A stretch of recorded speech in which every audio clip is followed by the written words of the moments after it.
Cuando empecé este canal hace cosa de un año, me sentía plenamente motivado, con una gran ilusión para aprender y mejorar, y sin expectativas de que me llegase a ver nadie. Ese era mi estado mental cuando no había ninguna recompensa de por medio, ni ningún tipo de presión. Sin embargo, más adelante y por suerte, el canal empezó a funcionar muy bien, y mis vídeos empezaron a alcanzar más visitas de las que jamás habría podido soñar. Y te preguntarás, ¿cuál es el problema? El problema vino después. Una vez mis vídeos empezaron a recibir más atención, visitas, suscriptores, comentarios y también por supuesto ingresos, esa motivación e ilusión que me llevó a crearme este canal empezó a desaparecer lentamente. No podía creer que logrando aquello que largo tiempo soñé en alcanzar, no fuera capaz de hacerme sentir motivado. ¿Cómo podía ser que toda aquella motivación que me había movido a empezar a trabajar en esto se esfumase en el mejor momento? Esto me llevó a investigar el porqué de tal coyuntura, y acabé topándome con la llamada teoría de la autodeterminación. Tal teoría fue desarrollada durante décadas por los profesores Richard Ryan y Edward Deci de la Universidad de Rochester en Nueva York. Ryan y Deci quisieron entender por qué la mayoría de los adultos se sentían tan apáticos y desmotivados, cuando la naturaleza humana es puramente motivacional, pues podemos observar cómo los niños realizan actividades por pura curiosidad, sin esperar recompensa alguna a cambio. Esta contradicción entre la condición humana y la realidad social que vivimos llevó a estos dos profesores a investigar cuál era la causa de que esa motivación natural se perdiese. Y en la introducción de su famoso artículo académico redactan lo siguiente: a pesar del estrato sociocultural de origen, vemos abundantes ejemplos tanto de adultos como niños que se muestran apáticos, alienados e irresponsables.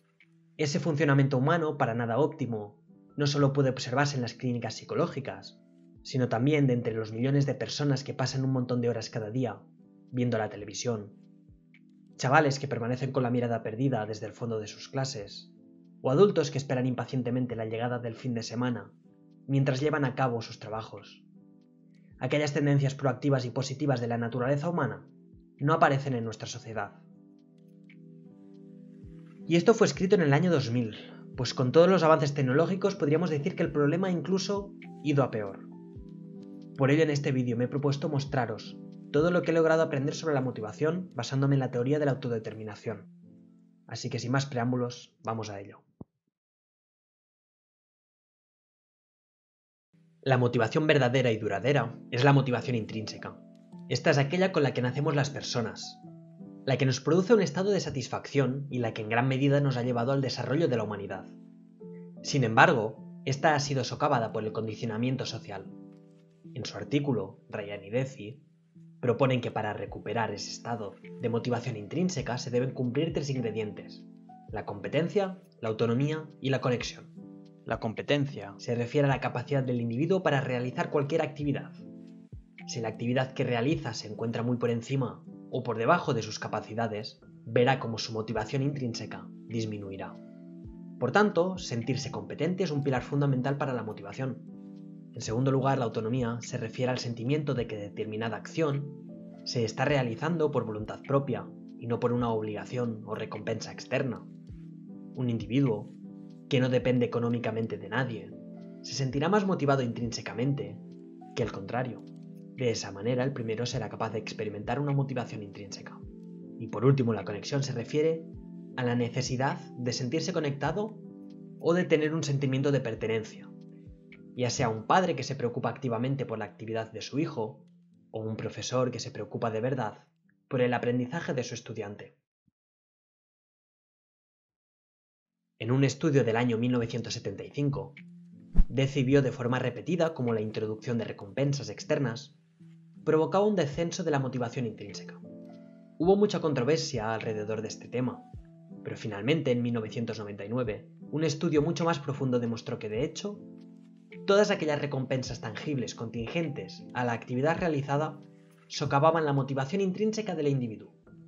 A su vez, en otro estudio de 1985, Deci y Ryan llegaron a la conclusión de que no solo las recompensas tangibles disminuían la motivación intrínseca, sino que las amenazas, fechas límite, directivas, evaluaciones y los objetivos impuestos también disminuían la motivación intrínseca. Por otro lado, el reconocimiento del estado de ánimo, la propia elección y las oportunidades para autodirigirse aumentaron la motivación intrínseca. pues permitían a los individuos un sentimiento mayor de autonomía, y apuntan que estas actividades serán principalmente aquellas que apelen a la novedad, al reto o a la estética. Si la motivación intrínseca es aquella que se realiza por una satisfacción inherente, la extrínseca es aquella que se realiza por una recompensa u obligación. Cuando ibas a la escuela y realizabas los deberes para evitar que tus padres te castigaran o para poder salir a jugar posteriormente, tu conducta estaba siendo motivada extrínsecamente. Del mismo modo, aquella vez que estudiaste tan duro para sacar la máxima nota posible, para así poder acceder a los estudios que tanto deseabas cursar, tu conducta nuevamente estaba siendo motivada de forma extrínseca.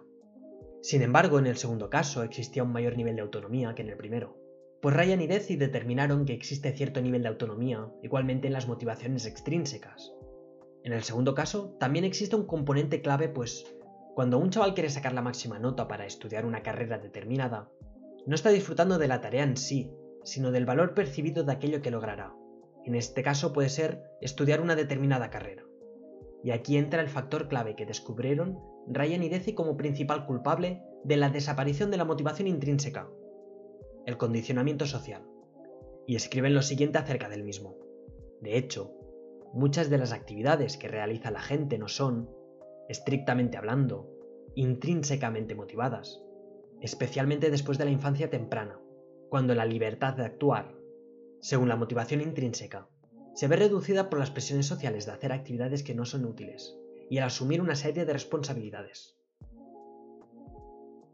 En un punto de nuestras vidas sustituimos nuestros motivantes intrínsecos por objetivos extrínsecos. Esto nos puede hacer entender por qué nos sentimos tan perdidos. Solo siendo motivado de forma extrínseca no nos permite ver nuestras motivaciones intrínsecas y pues nos sentimos como si estuviésemos siendo movidos por la marea, de un motivante extrínseco a otro. Lo peor de todo este asunto es que creemos que en realidad estamos eligiendo libremente, y la culpa de sentirse perdido se nos atribuye toda a nosotros. La falta de sentido, o el sentirse perdido por la vida, tiene su origen en este punto. Ahora podemos finalmente entender nuestra situación, pero ¿cómo podemos salir de ahí? Esto lo veremos ahora mismo. Pero antes vamos a ver un esquema muy chulo, que desarrollaron nuestros amigos Ryan y Deci. El esquema nos presenta los diferentes tipos de conducta que establecieron los autores, en función de los distintos tipos de motivantes. A la izquierda del todo vemos la conducta desmotivada, en la cual no existe ningún tipo de motivación, ya sea por incompetencia, falta de valoración o por una no intencionalidad respecto a la actividad, o por la pérdida de control. Y en el lado opuesto del espectro encontramos aquella conducta plenamente motivada, sin necesidad de recompensa externa alguna, y entre medias existe todo un espectro de menor a mayor grado. Los distintos modos conductuales están clasificados según el nivel de regulación. La regulación se refiere a qué nivel nuestra conducta está motivada por nuestras propias elecciones, necesidades, valores y nuestras propias aspiraciones. Cuanto menos regulada está nuestra conducta, es decir, cuanto más dependamos de castigos o recompensas para actuar, menos satisfechos y motivados nos sentiremos en consecuencia. En este punto nos veremos impelidos tan solo a realizar actividades que nos ofrezcan recompensa o castigo. Es por ello por lo que, como se apuntaba al inicio del vídeo, la mayoría encuentra solo la satisfacción en los placeres instantáneos, y no es capaz, por ejemplo, de disfrutar de una caminata solas por el bosque, pues como ya hemos hablado antes, un individuo ha aprendido a eliminar o esconder sus propios motivantes intrínsecos y de sustituirlos por aquellos motivantes externos o creados por el entorno social. Por ello, el hecho de que nuestra conducta esté condicionada a seguir siempre motivantes externos provoca que los individuos en sus tiempos libres prefieren consumir entretenimiento en vez de hacer actividades más productivas o que nos produzcan un mayor bienestar, como entrenar en el gimnasio, hacer una caminata o escribir un diario para entenderse mejor a uno mismo. La letargia, apatía y falta de motivación de la mayoría de los individuos de nuestra sociedad es una de las más firmes pruebas de esta teoría. El proceso descrito por los autores para pasar de un estado de menor regulación a mayor es la integración. La integración se trata del proceso de pasar de un estado menor a mayor regulación y por ende autonomía. Pero para avanzar en la internalización serán necesarios a su vez los componentes muy importantes de conexión y competencia. Y cito: el contexto social puede dar paso a una regulación autónoma, solo si da apoyo a la autonomía. En consecuencia, permitiendo que la persona se sienta competente, conexa y autónoma. Para integrar una regulación, las personas deben entender el sentido de la regulación y sintetizarla con respecto a sus objetivos y valores. Esto quiere decir que la persona debe entender el motivo por el que quiere realizar realmente dicha acción, pues en muchas ocasiones creemos que actuamos por una motivación intrínseca, pero en realidad podemos descubrir que estamos siendo movidos por un condicionamiento social. Para alcanzar objetivos importantes en la vida es necesario un componente vital, la constancia. Si empezamos un determinado objetivo por motivación extrínseca, gastaremos muy pronto la motivación y enseguida abandonaremos. Esto es igual para cualquier objetivo, sea el que sea. Si no consigues adaptarte a tus objetivos, tal vez debas primero hacer un profundo estudio de los motivantes de tu conducta. Y por último, me gustaría acabar con un gran ejemplo histórico de autodeterminación. Este es el caso del famoso escritor estadounidense Henry David Thoreau, del siglo XIX, el cual es conocido principalmente por su libro Walden. En ese libro, Thoreau relata su experiencia de vivir 2 años, 2 meses y 2 días en una cabaña construida por sí mismo en medio del bosque. Thoreau poseía un gran talento para la escritura y unos firmes valores acerca de los derechos civiles, y se posicionó firmemente contra la esclavitud, cuando eso no era lo común. Podríamos describirle como un individuo con una conducta regulada plenamente intrínseca, según el esquema. Cuando Thoreau se fue a realizar su proyecto, él no pensó en que escribiría esa obra, sería famoso y rico, y 200 años después aún sería recordado. Él simplemente actuó acorde a sus motivaciones intrínsecas, que en ese momento era hacer la demostración de que se podía vivir solo, y sobreviviendo con sus propios cultivos nada más y nada menos que 2 años. Él podría haber tomado la elección de buscar un trabajo que le proporcionara seguridad y dinero, explotar sus talentos literarios de forma directa o simplemente sucumbir a lo que los demás le decían y actuar contra su voluntad. Sin embargo, Thoreau decidió irse a construir su cabaña en el bosque, para poder así demostrar empíricamente su teoría. Él se fue allí sin ninguna recompensa, y según relata fue muy feliz durante ese tiempo. Cuando publicó su obra empezó a ganar popularidad, y gracias a ello hoy en día podemos hablar de él. Del mismo modo seguí yo un razonamiento similar para crear este canal. En su día seguí mi motivación intrínseca, sin esperar recompensa alguna. Sin embargo, y paradójicamente, la aparición de las recompensas, más la presión por la posible pérdida de estas si no mantenía un nivel de exigencia, corrompieron mi motivación intrínseca, pasando por el llamado proceso de introyección, que me llevó a un estado de menor regulación y autonomía. De todos modos, este suceso ha sido muy importante, pues me ha abierto los ojos en este precioso camino de conocerme a mí mismo. Espero que de nuevo este aprendizaje pueda resultaros de utilidad en vuestras vidas, pues todos nos vemos afectados por igual. Nada más, lo dejo aquí. Dadle me gusta para ayudar a que el vídeo pueda llegar a más audiencia, suscribiros si queréis ver más, y dejadme vuestra opinión en los comentarios. Nos vemos en la próxima, un saludo.